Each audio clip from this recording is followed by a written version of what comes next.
आप सभी क्वालिफाई को बताया जा रहा है कि बिहार सरकार जो है केस हार गया है। हाल ही फ़िलहाल में जो है बीटीएससी जेई का जो सुप्रीम कोर्ट में केस चल रहा था वो केस हार गया है, और भी 2-3 चीज़ का जो केस था वो केस हार गए हैं, जैसे कि टीचर वाला में जो है, बीएड वाला में, डीएलएड वाला में। फिर जो है आपको आरक्षण को लेकर के जो है बात बताया जा रहा है कि बिहार सरकार ने जो है केस हार गया, लेकिन आपको जो है जो सच्चाई है वो कोई नहीं बता रहा है। आपको कोई ये नहीं बताया है अभी तक कि जो पटना हाई कोर्ट ने जजमेंट दिया है, इस जजमेंट को जो है पलट करके सुप्रीम कोर्ट जो है अपना जजमेंट दिया है। ये बात तो आप लोगों को कोई नहीं अभी तक बताया है। तो यही बात आप सभी क्वालिफाई को जानना है कि जो पटना हाई कोर्ट ने जजमेंट दिया था, इस जजमेंट को जो है बखूबी उसी आधार पे जो है जजमेंट नहीं दिया है सुप्रीम कोर्ट। सुप्रीम कोर्ट ने जो है जजमेंट को पलटा है। और हम लोग क्यों लड़ रहे हैं यहाँ पे? पटना हाई कोर्ट का जो जजमेंट आया है उसी के खिलाफ हम लोगों ने जो है सुप्रीम कोर्ट में लड़ रहे हैं। तो यहाँ पे तो क्वालिफाई के लिए अपॉर्चुनिटी है। आपको बात को समझिए कि यहाँ पे जो है, देखिए हम एक ही चीज़ बता देते हैं आपको, थोड़ा ध्यान से आप लोग को समझने की ज़रूरत है। बीटीएससी जेई वाला में पटना हाई कोर्ट ने कौन सा जजमेंट दिया था? पटना हाई कोर्ट ने कहा था जो बिहार सरकार वैकेंसी को रद्द कर दिया है, उस रद्द जो प्रक्रिया जो है वो वैध है, और इसी हिसाब से जो है आप नया भर्ती जो है लाइए, नया नोटिफिकेशन निकाल के। तो पटना हाई कोर्ट ने जो जजमेंट दे दिया बिहार सरकार के पक्ष में। लेकिन जब स्टूडेंट सुप्रीम कोर्ट गया तो सुप्रीम कोर्ट में जो है बीटीएससी जेई वाला में क्या किया कि बीटीएससी जेई वाला में सुप्रीम कोर्ट ने जो है उस तरीके का जो पटना हाई कोर्ट का जजमेंट था, उस जजमेंट को जो है नकार दिया और नए सिरे से जो है जजमेंट दिया है। यानी पटना हाई कोर्ट का जजमेंट को जो है रद्द किया, और रद्द करने के बाद जो है बीटीएससी जेई वाले स्टूडेंट के फेवर में जो है जजमेंट दिया है। तो यहाँ पे बात आप लोगों को समझने की ज़रूरत है। आप लोग जो है बात को समझिए, देखिए, सारे चीज़ को समझिए। तो यहाँ पे हम लोग किस लिए गए हैं? हम लोगों का एक ही मकसद है, जो Patna high court single bench में और डबल बेंच में जो जजमेंट दिया है, इससे जो है बिहार सरकार भी नाखुश है, और हम सारे क्वालिफाई स्टूडेंट जो क्वालिफाई करके सारे प्रोसेस करके गए हैं वो सब भी जो है नाखुश हैं। और सुप्रीम कोर्ट जो है हमेशा से कहता है कि विद्यार्थी का जो है, स्टूडेंट का जो है समय का वैल्यू आप समझिए। और समय यहाँ पे किसका व्यर्थ गया है? यहाँ पे देखिए, हम तो एक ही बात कहते हैं कि एग्ज़ाम जब दिए थे तो एग्ज़ाम में जो है सभी लोगों को बराबर का मौका दिया गया था, सभी लोग पार्टिसिपेट किए थे। तो जब एग्ज़ाम दिए, एग्ज़ाम में पार्टिसिपेट किए, तो यहाँ पे तो आप सभी के लिए बहुत ही अच्छा अपॉर्चुनिटी है कि सारे लोग, जितने भी बीटीएससी एएनएम 10,709 पदों के लिए जो 48,000 कैंडिडेट थे, चाहे वो फ्रेशर हो, चाहे वो पुराने कैंडिडेट हो, चाहे वो नया कैंडिडेट हो, चाहे वो संविदा कर्मी हो, सब लोगों को जो है समानता का अधिकार यहाँ पे मिला। और सब लोगों ने जो है 2023 के नियमावली के तहत जो है एग्ज़ाम दिए हैं। तो यहाँ पे तो सबको बराबर का मौका दिया गया है। तो यहाँ पे जो है क्वालिफाई के पक्ष में नहीं जजमेंट देके, और सिर्फ जो संविदा कर्मी है वो लोग कह रहे हैं कि हम लोगों का जो है नंबर बेसिस पे ज्वाइनिंग होना चाहिए। लेकिन नंबर बेसिस पे जो है ज्वाइनिंग अब होने का कोई बात ही, सवाल ही नहीं पैदा होता है, क्योंकि यहाँ पे सबको समान अधिकार दिया गया था, सब लोग को जो है समान मौका दिया गया था। अब आप क्वालिफाई नहीं किए, वो तो आपका कमजोरी है ना। इसी में से आप ही में से जो है सारे कैंडिडेट बैठे थे, आप ही में से तो जो अभी क्वालिफाई किए हैं वो आप ही के तरह पहले कैंडिडेट थे, और आप ही में से बैठ करके वो जो क्वालिफाई किए हैं।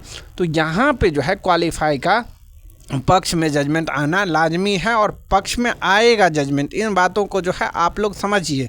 मैं बार बार आप सभी क्वालिफाई एएनएम को कहता हूं कि आपके पक्ष में सुप्रीम कोर्ट जो है जजमेंट देंगे, बशर्ते आप लोगों को जो है लास्ट चरण में आकर के थोड़ा मजबूती के साथ जो है सुप्रीम कोर्ट में खड़ा होना है।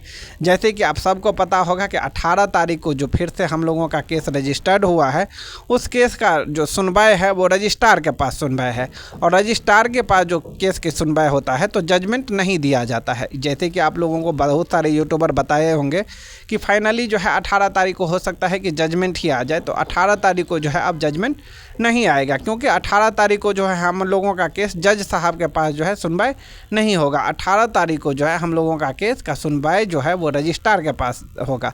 और क्यों रजिस्ट्रार के पास होगा? क्योंकि देखिए, सुप्रीम कोर्ट ने जो है सभी लोगों को नोटिस जारी किया था और नोटिस जारी करके जो है सब लोगों से जवाबी हल्फनामा में, जिसको काउंटर एफिडेविट भी बोलते हैं, वो जवाबी हल्फनामा में अपना पक्ष रखने के लिए कहा था। और सारे लोग जिनको भी काउंटर एफिडेविट जमा करने के लिए बोला था वो सारे लोग जो है काउंटर एफिडेविट जमा करेंगे 14 तारीख से पहले। अब बहुत सारे यूट्यूबर आपको बोल रहे हैं कि अभी तक जो है क्वालिफाई काउंटर एफिडेविट नहीं जमा किया है। तो मैं बता दूं कि सभी क्वालिफाई को जो है नोटिस जारी ही नहीं हुआ है, जारी उन्हीं को हुआ है जिनको रिस्पोंडेंट बनाया गया है। आपको पता होगा कि अंजलि कुमारी को जो है दूसरा लोगों के द्वारा जो एसएलपी हुआ है उसमें जो है रिस्पोंडेंट बना दिया गया है। तो अंजलि कुमारी को जो है फाइनली यहाँ पे जो है काउंटर फाइल करना होगा, जो कि वो एसएलपी के थ्रू भी है। तो जब एसएलपी के थ्रू है तो उनको जो है लंबा चौड़ा जो है काउंटर फाइल तो करना नहीं है, अपना पक्ष को रखना है और शॉर्टकट में जो है अपना पक्ष रखेंगे, क्योंकि बहुत सारे लंबा काउंटर एफिडेविट आप अगर दायर कर देते हैं तो सारे चीज़ों को जो है देखते नहीं है जज साहब, वो तो आप सबको पता ही होगा। लेकिन हाँ, जो मुख्य बिंदु पे आप गए हैं, जो मुख्य पॉइंट आपका है, जो सुप्रीम कोर्ट में आप गए हैं, किसके वजह से गए हैं, किस लिए गए हैं, कैसे आपका जीत होगा, कौन से पॉइंट रखना है, इन सब सारे पॉइंट को जो है मेंशन करना है। और क्वालिफाई के तरफ से जो है यही सब वो लोग को करना है, जो कि अब फिलहाल लगभग जो है सब लोग अपना तरफ से तैयारी कर लिए हैं। सब जो है आपको इसी बीच में 2-4 दिन के बीच में देखेंगे कि सारे चीज़ आप लोगों का क्लियर हो जाएगा। जैसे कि संविदा के तरफ से कहा जा रहा है, तो संविदा के तरफ से भी जो है सारे लोग काउंटर अभी तक फाइल नहीं किए हैं। कुछ लोग जो है अभी भी काउंटर फाइल अभी नहीं किए हैं, तो वो लोग को भी जो है 14 तारीख तक समय है। 14 तारीख से पहले सब लोग अपना काउंटर फाइल कर देंगे। बात कर लेते हैं कि जो 18 तारीख का सुनवाई होगा उसमें जो है क्वालिफाई हो या जो संविदा है उन लोगों के तरफ से, सभी के तरफ से सीनियर एडवोकेट रहेंगे या नहीं रहेंगे। तो देखिए, ये केस की सुनवाई जो है 18 तारीख को रजिस्ट्रार के पास है और रजिस्ट्रार के पास जो है जिनके थ्रू आप केस करते हैं, जो एडवोकेट के थ्रू आप केस करते हैं, वही एडवोकेट को जो है रहना वहाँ पे बहुत कुछ बता देता है। तो यहाँ पे जो है आपको सीनियर एडवोकेट की रखने की ज़रूरत नहीं पड़ता है रजिस्ट्रार के पास में, क्योंकि यहाँ पे जो भी काउंटर फाइल करेंगे वो जो है आपको पक्ष वाले विपक्ष वाले के जो है एडवोकेट के पास एक कॉपी चले जाते हैं और उसमें जो भी लिखा रहता है उन चीज़ों पे जो है आपको काम करना पड़ता है, ताकि आप जज साहब के पास जो है इनके जो भी हल्फनामा में वो दिए हुए हैं उनके बाद जो है आप अपनी जवाबी कार्रवाई के तरफ से अपनी जवाब यहाँ पर रख सकते हैं। इसीलिए जो है सबको एक कॉपी जो है दिया जाता है।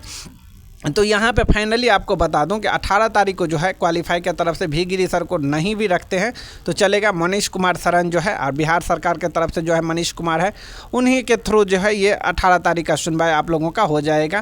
फाइनली संविदा के तरफ से भी उस रोज़ जो है 18 तारीख को दूसरे एडवोकेट सीनियर एडवोकेट की रखने की ज़रूरत नहीं है। अब बात कर लेते हैं कि उसके बाद, तो देखिए उसके बाद जब 18 तारीख के सुनवाई होने के बाद फाइनली आपका केस रजिस्ट्रार के पास अगर रजिस्टर्ड होता है, उस रोज़ जो है आप सभी को एकदम सीनियर एडवोकेट को रखना बहुत ही ज़रूरी हो जाएगा, क्योंकि उस रोज़ का केस जो बहस होगा, जो फाइनली रजिस्ट्रार के बाद जो केस आपका जो है जाएगा जज साहब के पास, उस रोज़ का सुनवाई जो है बहुत ही इम्पोर्टेंट होने वाला है। और उस रोज़ आप चाहें तो 2 एडवोकेट सीनियर रख सकते हैं, 1 एडवोकेट रख सकते हैं, लेकिन उस रोज़ जो है आप सभी को बहुत ही मजबूती के साथ सुप्रीम कोर्ट में खड़ा होना पड़ेगा, तभी जा कर के जो है आपके पक्ष में जजमेंट आएगा। क्योंकि सभी लोग जो है हल्फनामा, जवाबी हल्फनामा में, काउंटर एफिडेविट में अपना पक्ष जो है मजबूती से रखेंगे। तो इनको जो है तोड़ देना, इनको मरोड़ देना, इनकी जवाब देना, उन जो भी बात रख रहे हैं उसको जो है जवाब देने के लिए आपको सीनियर एडवोकेट रखना ही रखना होगा। और वही तय करेगा, दिशा निर्देश तय करेगा कि किसके पक्ष में जजमेंट जाएगा। इसीलिए क्वालिफाई के तरफ से कहा जा रहा है कि 2 एडवोकेट फाइनली रखा जाए। अगर आप लोग का सहमति हुआ तो फाइनली 18 तारीख के बाद जो है 2 एडवोकेट रखने पे विचार हो जाएगा।